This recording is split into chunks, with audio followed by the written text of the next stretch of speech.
So we lie and we cheat. They can tell when someone says Islam is peace. Why are you afraid to tell the people the truth? Islam comes from the root word salam, which means peace. Muslims would say without a doubt that Islam is a religion of peace. A single viral video has shattered the online apologetics space. On one side, global figures broadcasting to millions. On the other, a raw, furious warning from within the mosque. Who is telling the truth?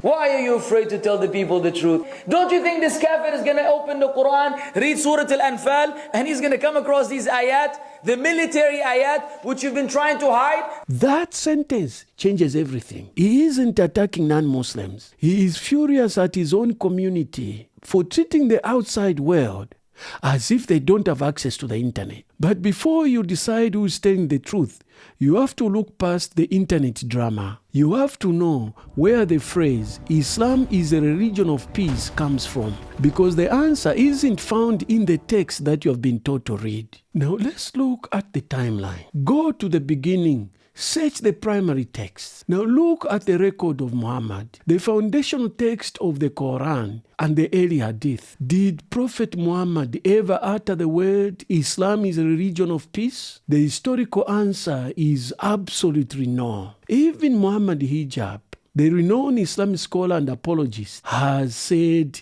Islam does not mean peace. Islam doesn't mean peace. Islam actually means submission. For over a millennia, this specific combination of words did not exist in a mainstream Islamic theology. It is entirely a modern slogan. The phrase makes its very first appearance in modern history through westernized interfaith dialogues and apologetic texts, seeking a bridge between post-colonial Eastern traditions and the Western liberal values. Then came the September 11. In a desperate bid to contain the fallout, global PR networks went into overdrive. Terrified politicians and Muslim organizations Hast manufactured an omnipresent propaganda campaign. But it was George W. Bush who weaponized the slogan on a global scale, repeating the historic fiction until the world accepted it as fact. Islam is peace.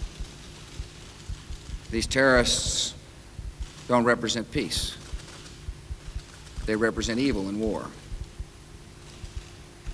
When we think of Islam, we think of a faith that brings comfort to 1 billion people around the world.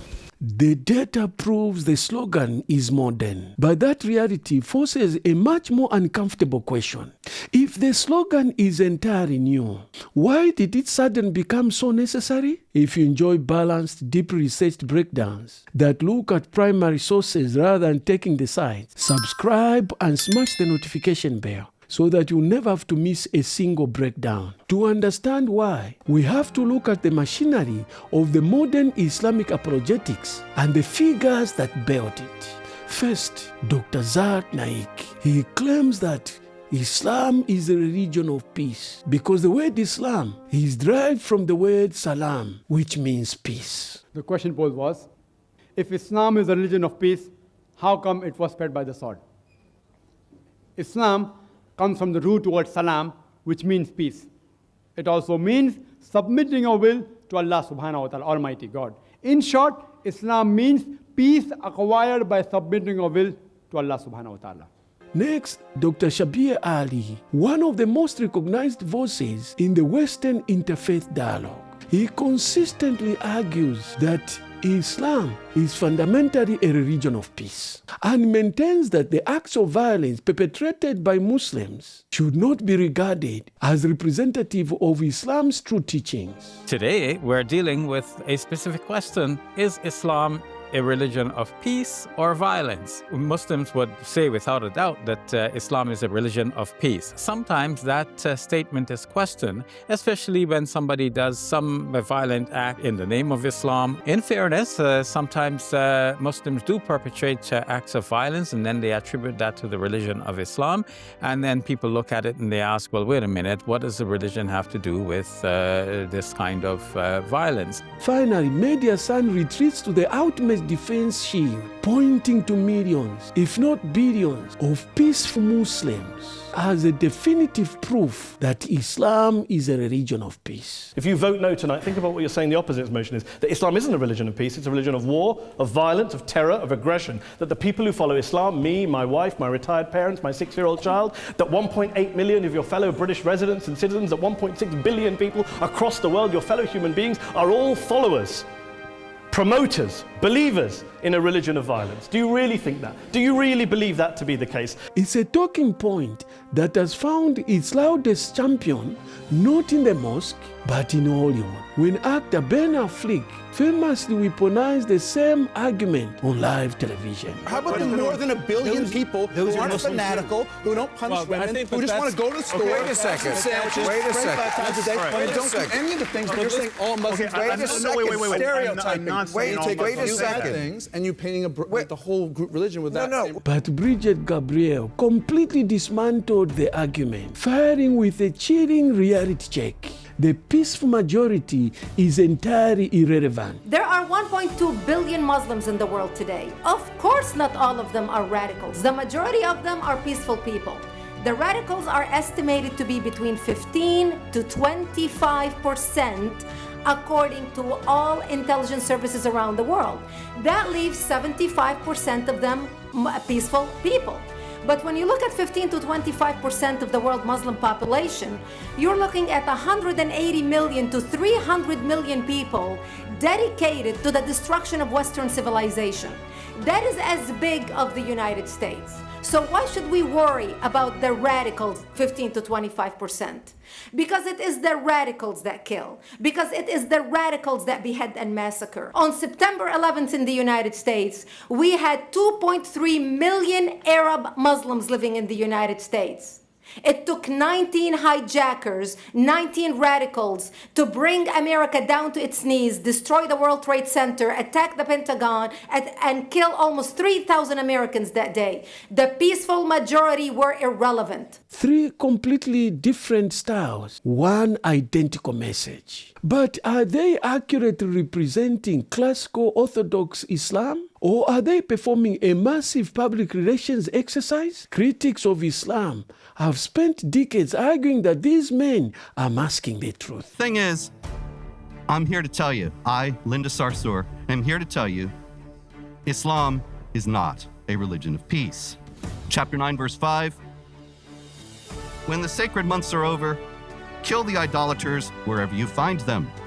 Chapter 4, verse 89, they wish that you would disbelieve just as they disbelieve, so that you may be all alike. Do not, therefore, take allies from them until they emigrate in the way of Allah. That is, if they leave one country and go to another to conquer and Islamize it.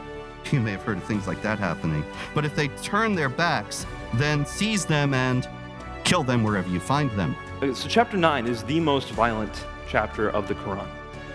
It's Surah At-Tawbah, chapter 9, verse 5. Lay siege to the infidels, take them captive, and kill them wherever you find them. That's kind of violent. But their critics pale in comparison with what happened next, because an Orthodox Muslim preacher stepped onto the microphone and declared that the Muslim apologists are not just wrong, they are lying. We Muslims don't have the bravery that the Sahaba did in conveying the truth. So we lie and we cheat and we claim things that are not part of Islam, and guess what? Not all of them are dumb. They can tell when we lie. They can tell when someone sits behind it and says, Islam is peace. Islam is about peace. There's no jihad. The only jihad is the jihad of the soul. You fight against your struggle, your shaitan, khalas. Why are you afraid to tell the people the truth? Don't you think this kafir is going to open the Quran, read Surah Al-Anfal, and he's going to come across these ayat, the military ayat, which you've been trying to hide? Then what are you going to do? Oh no, but no. See, you don't understand. This ayah was actually abrogated by the other ayah, لَكُمْ دِينُكُمْ وَلِيَ دِينُ. So now they twist things around. So you keep playing with the deen of Allah and changing and altering and sugarcoating to please a bunch of people. For years, critics of Islam have pointed to the doctrine of Tagiyah, the theological permission to conceal one's faith under duress, arguing that it's being weaponized at a global level to make Islam palatable to the West. Why is a Muslim man coming in the microphone? Millions are hearing all over the world that ISIS is killing innocent people. Who's to blame you? But many mainstream Muslim scholars strongly reject this accusation, stating that Zakir is strictly a historic minority practice for self-defense under the threat of death. But what makes this viral clip remarkable is that a Muslim preacher appears to level a nearly identical criticism to his fellow believers. What is he referring to? He is pointing directly to the tension between modern PR campaigns and the classical text itself. He is talking about Surah Al-Anfal and Surah At-Tabor. In Surah At-Tabor, chapter 9, verse 5, it states, "And when the sacred months have passed, then kill the polytheists wherever you find them, and capture them and besiege them."